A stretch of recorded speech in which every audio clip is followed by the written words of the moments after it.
even again, I mean, there's a lot of orgy type things you're describing here, but doesn't the Bible, just the plain old Bible, doesn't it talk about enlarged members or members the size of horses? Yes, it does, actually. I mean, so for those that are, I know that we have a mixture of viewers and listeners of this program. We have some really committed, Christians and some really committed atheists and people in between all over the spectrum. We try to keep the show that way. We're an equal opportunity offender here, but for those in the dogmatic sense, they probably have never ever heard that in their weekly sermon, that there were some guys that didn't need Viagra because, and these guys were animals type of things, and I don't even know how they got I don't know what the other end of it was, I mean, how's, a 4-foot thing go wherever it's going, so, but why don't they, is that type of information, if it wasn't necessary, would it, I mean, even the Catholics didn't take it out, you know what I'm saying? They didn't alter it and say, that was the Pope, he's the guy or whatever, how they do. But, they left it in there. What would be the purpose? Shouldn't regular run-of-the-mill churchgoers know that?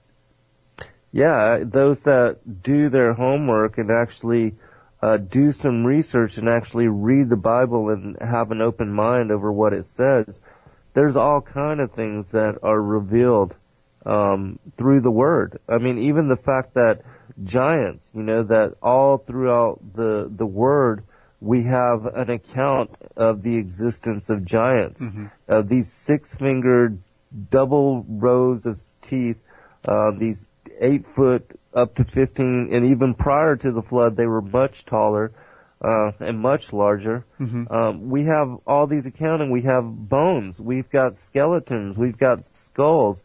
We've got oral traditions, histories. All this cannot be denied. For anybody that does any amount of research into our historical past and the evidence that is available to us through archaeology and all the other geology, you will find that the Bible is confirmed as the word of the Lord, as the truth, the prophecies, everything that is coming out of that word is being verified by the accounting of not only Earth history, but the history of the solar system. Even what is talked about in the Enuma Elish, most people don't understand that whole accounting is an accounting of the solar system, mm-hmm. and how the Lord utilized Nibiru to split Tiamat and move her carcass to where our Earth is right now. We are the remnant of that old planet and that cosmic cataclysm, and most people don't understand why that account is being celebrated as such. The reason being is because it took that cataclysm, Tiamat, one of the moons of Nibiru, striking Tiamat, in order for the Earth to now have its orbit where it is now, and to be placed at the perfect distance to now harbor life, and to begin what became the chapters of life here on this planet. Before then, life wasn't possible. Well, there's a discussion going on in the live chat about pics. The picture behind me was supposed to be a giant skull, but instead we ended up with Maxine Waters in our background here. John,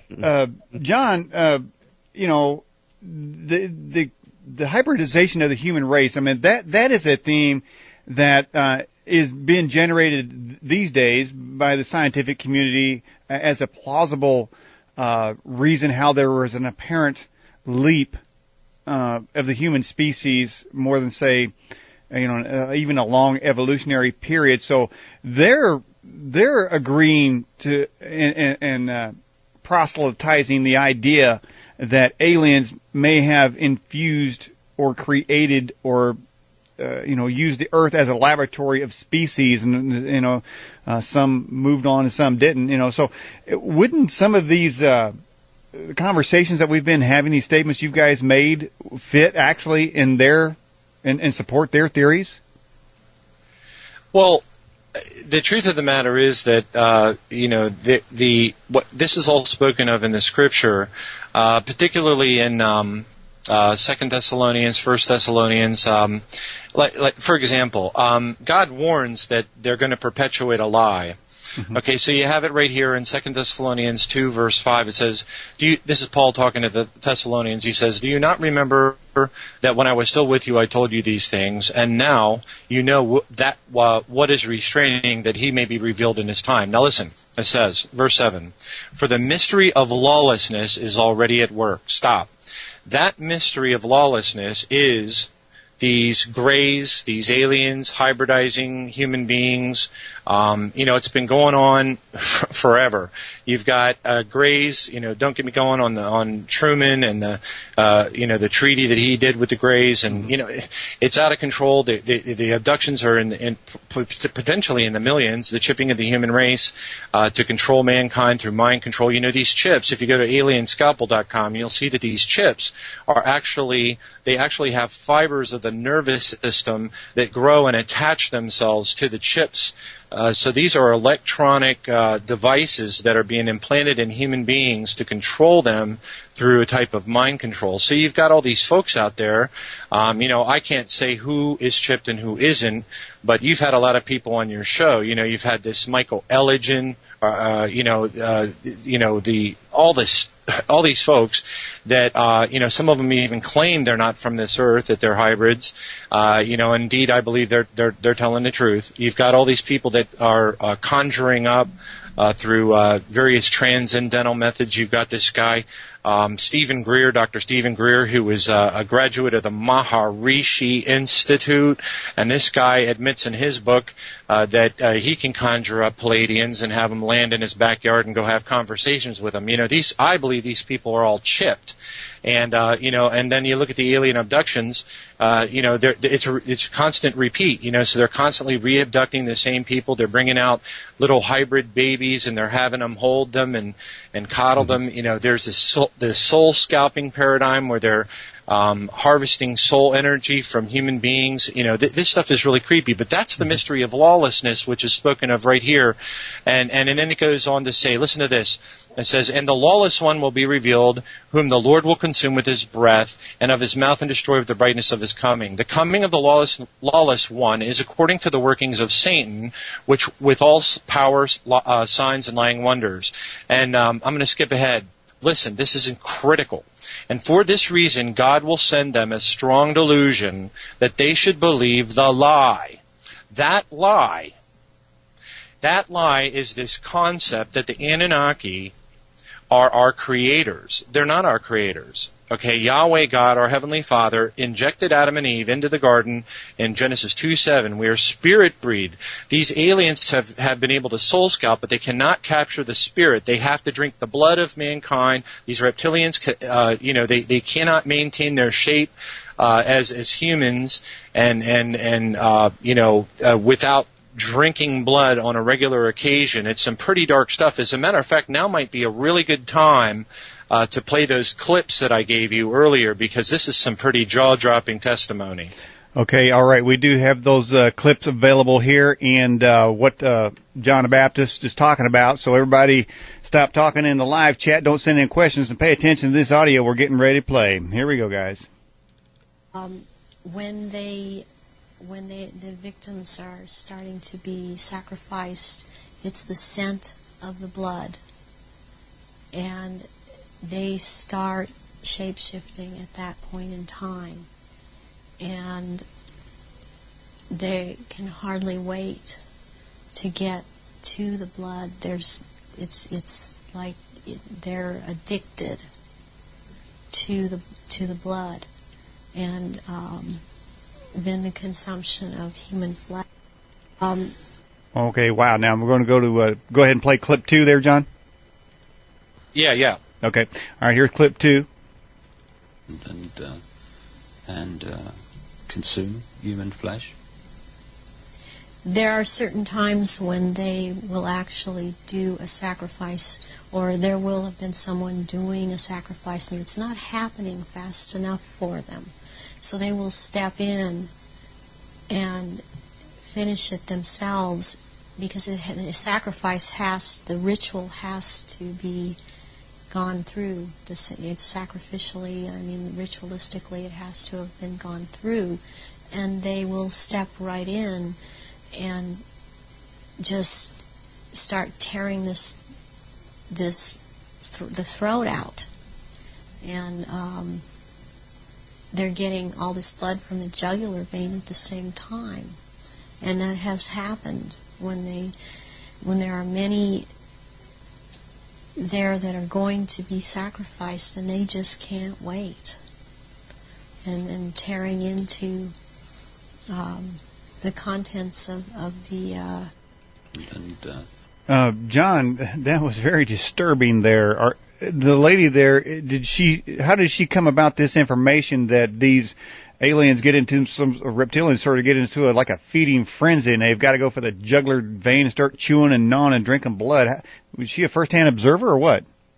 Yeah, indeed she was. That's testimony directly from a woman who goes by the alias of Arizona Wilder.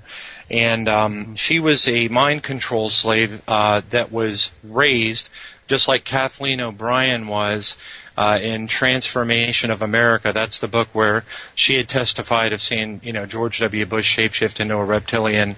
Arizona Wilder was raised from a very young age, and you can listen to the Savali testimony. That's Svali, that's out on the internet. She was a trainer for the Illuminati, and she explains how they go through this process of training. Wilder also goes, the description of how they do this really, really dark MK Ultra style mind control, where they compartmentalize the mind of their victims by traumatizing them at a very young age.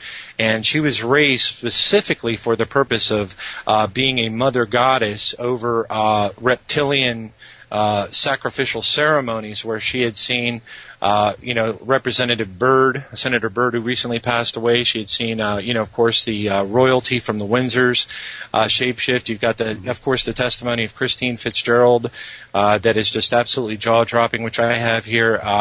These things, they're spoken of all throughout the Scripture. They're referred to as the sons of Belial. Those would be the hybrid offspring of these entities. It's the serpent seed line that tracks all the way back to the garden. But again, the reason why this is so important is because this is the essence of what we're dealing with right now. You've got testimony where these channelers out there who are talking to the Pleiadians, probably chipped people, probably have been abducted in the past. These people are saying that this Nibiru is a type of prison planet.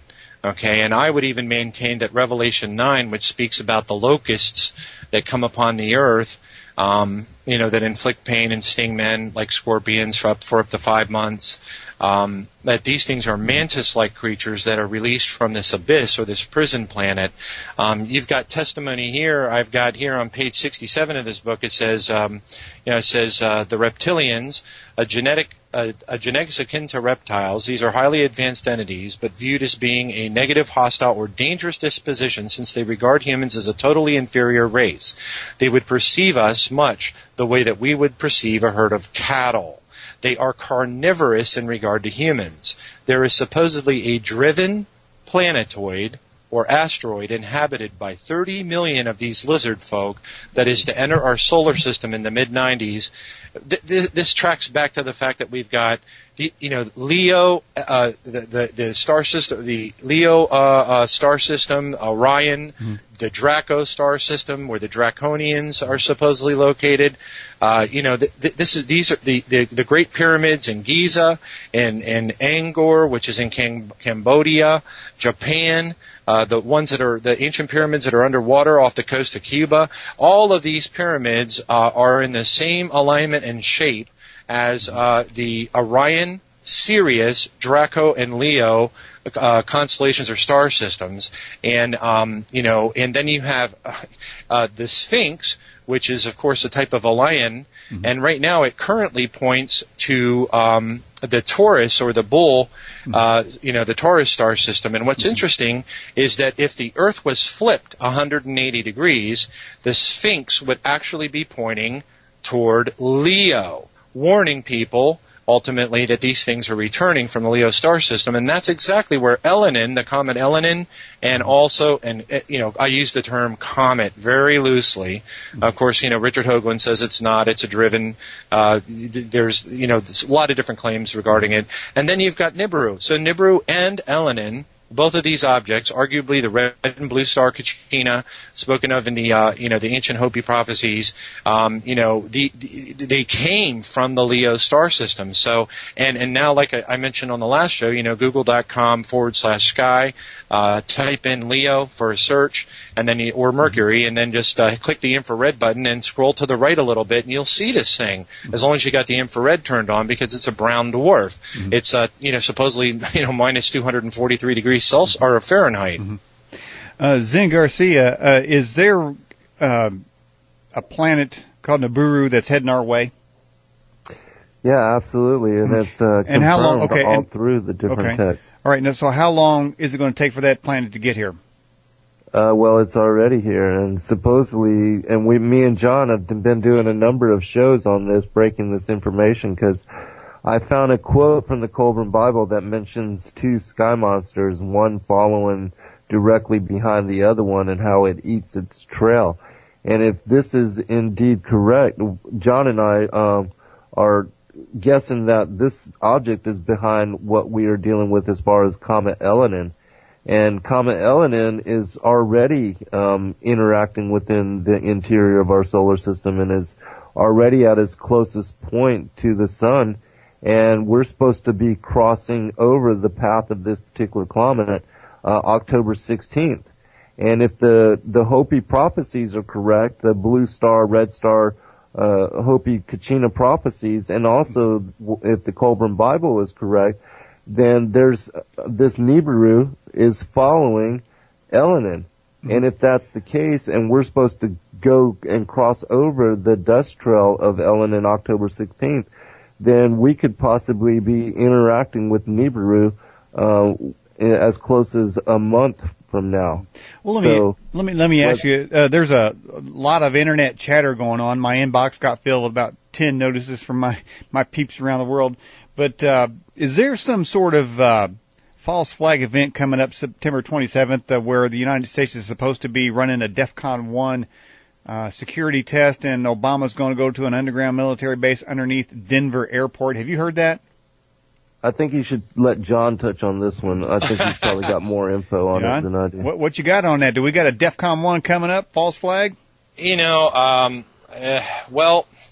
Okay, so supposedly that's the point where this Elenin cluster, some say it's got an entourage of alien vehicles traveling with it that are cloaked. It's hard to say for sure. And supposedly Elenin reaches a point where it becomes where it's in alignment with Venus, and Venus rotates. It actually moves through our solar system in an opposite rotation of the rest of the planets, and because of that, there's what is arguably what Dr. Hoagland would refer to as a hyperdimensional torsion effect. You could call it an electromagnetic vortex that will occur because the Sun, Venus, Elenin, and Earth will all be in alignment around about September the 26th. Now, what's really interesting is it's not just that, surprisingly or whatever, coincidentally, that Obama is supposed to be in Denver, where, by the way, I say is a large underground alien demon breeding facility. The Denver airport, if you look at it from above, if you go to Tribulation-Now.org and you search on alien demon breeding facility, you'll see an article I wrote there, and you'll see the photograph of it. It's in the shape of a swastika from above, the runways, and the roads that surround the Denver airport actually have names associated with human reproductive system parts, and there's a particular road that is in the shape of kind of a human or a male member. Now, so it's obvious, and then it's no secret that you got these deep underground bases all over the world, magneto-leviton trains that are connecting them all together. Don't get me going on Dulce, that's a whole other thing. And he's going out there on the 27th, and then we find out that there was an announcement that NASA's top officials are meeting, believe it or not, in Denver around about the same time for some type of a convention. Very suspicious indeed.